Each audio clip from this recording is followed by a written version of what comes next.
Chapter 9, Camping and Real Starlight. Mina continued to think about being real and wanted to make a real video in the future, one focused entirely on genuine skill. She wanted to practice magic and perfect her craft, not just for show but for the true beauty of being her best. In the quiet hours after her homework, she took her red cards and shiny coins. She tried to make them disappear, focusing on the seamless palm switch. Though she failed repeatedly, the coins clattering loudly onto the floor, the cards slipping from her grasp, she kept at it. Her fingers fumbled and the coins kept falling down. She tried again and again, determined to improve, to be better than good, to be perfectly smooth, repeating the same move hundreds of times until the muscle memory took hold. Soon after, Mina's family went on a trip to the mountains. Her parents told her to pack a bag and she thought long and hard about what she should pack, the weight limit of the bag becoming an internal metaphor for her life choices. What would I need? What would just take up space? What things can I get rid of?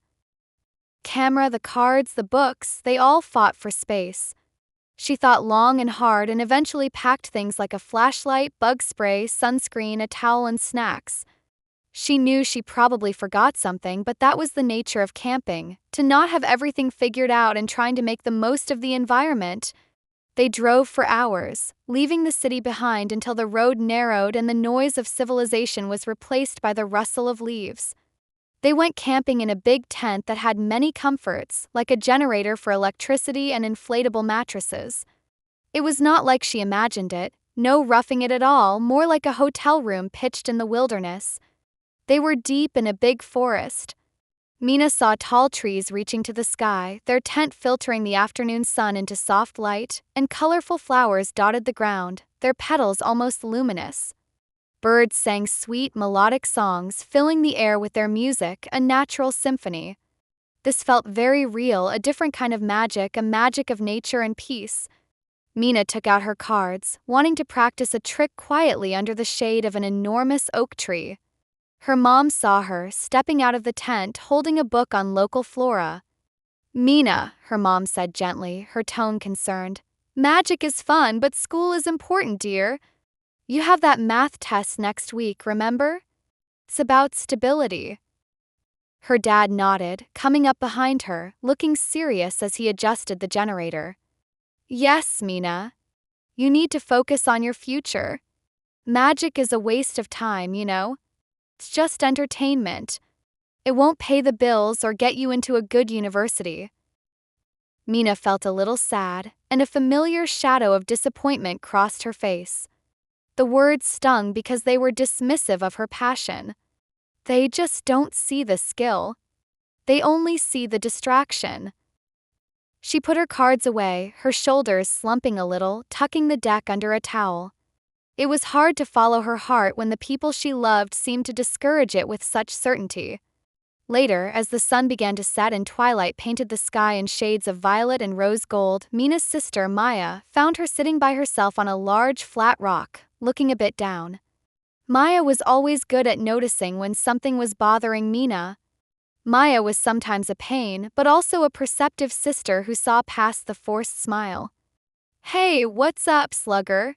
Maya asked gently, sitting down next to her and offering a shared bag of salted peanuts.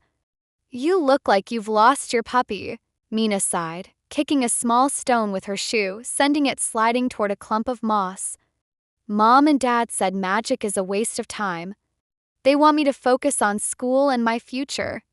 They just talk about supernovas and engineering." Maya nodded slowly, cracking open a peanut shell. "Yeah, they can be a bit too practical, can't they? They just want the best for you, you know? They worry about the stability of an artist's life. They don't want you to struggle."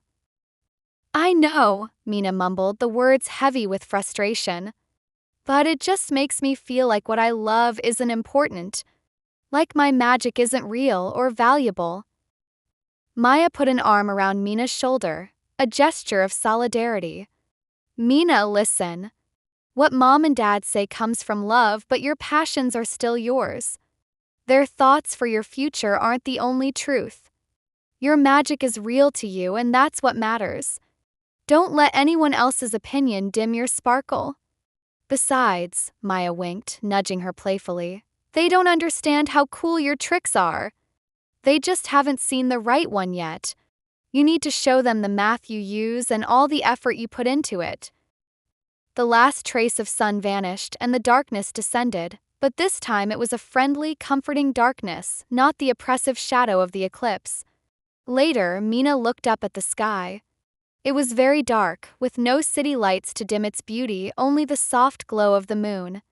Millions of stars shone incredibly bright, like tiny holes poked in a dark velvet curtain, each one burning bright despite huge distance.